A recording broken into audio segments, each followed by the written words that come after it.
Security officers play a crucial role in curbing crime and protecting people and properties. However, they say they are often looked down upon and exploited due to low entry qualifications for the job.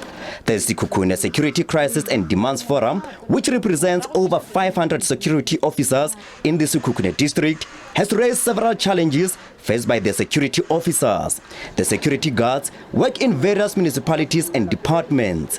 The forum says security companies are disregarding labor laws and exploiting their employees. Our challenge with the security companies is that they have bad treatment towards the security guards. They don't pay security officers on time and according to the minimum rates stipulated in the government gazette. They also don't pay for our provident fund, UIF and other benefits. Despite deducting from our members, sometimes they don't register them for anything. The officers just work without deductions. So as the Sekhukhune Security Crisis and Demand Forum, we are saying the municipality or government must employ security officers permanently to have all the benefits such as Provident Fund so that children can be able to go to school. Crisis and Demands Forum. Some security officers say the Department of Labor must take action against security companies that ignore the labor laws. They say some companies are taking advantage of vulnerable workers. As female security officers, we are often mistreated and sometimes we are deliberately deployed far from home where we are unable to take care of our children.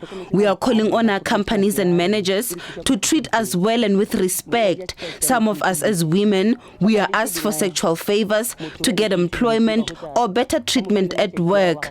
Most women are not entitled to maternity leave, which is against the labor laws.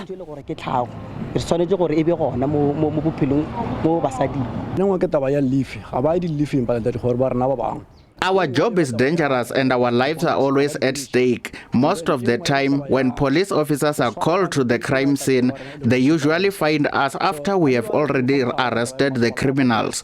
We also protect people's lives against criminals and we are confronted by criminals on a daily basis. Most officers are not alive today. Their wives are widows and their children are fatherless because they died on duty. Even in 2018, one of us was shot. His wife lost a husband and his children are fatherless. She never got anything. He was buried but nothing happened. There was no provident fund and there were no other benefits.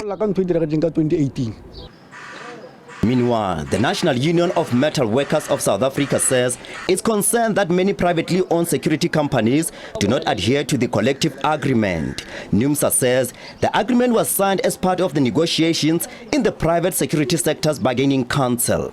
Part of what is entailed in the main collective agreement is that all employers, whether they sit in the bargaining council or not, all privately owned security services providers must provide workers with money, must allocate money for the medical insurance and also pay monies towards the provident or pension fund. Now, as a union, we've noted that there are many companies that do not adhere to this. There are many companies that, in spite of the fact that there is an agreement which is binding on all private security companies, there are those companies that are frankly committing fraud in that they will deduct that money, they will deduct money for the medical insurance, they will deduct money for the provident fund, but they will not actually pay that money over to the service providers so that workers are covered. The Sekhukhune Security Crisis and Demands Forum says municipalities and government departments must insource all security officers to stop the exploitation of officers. It says it will hold a security indaba on the 9th of August at the Makhuditamara local municipality to outline the challenges in the security industry and outline the way forward.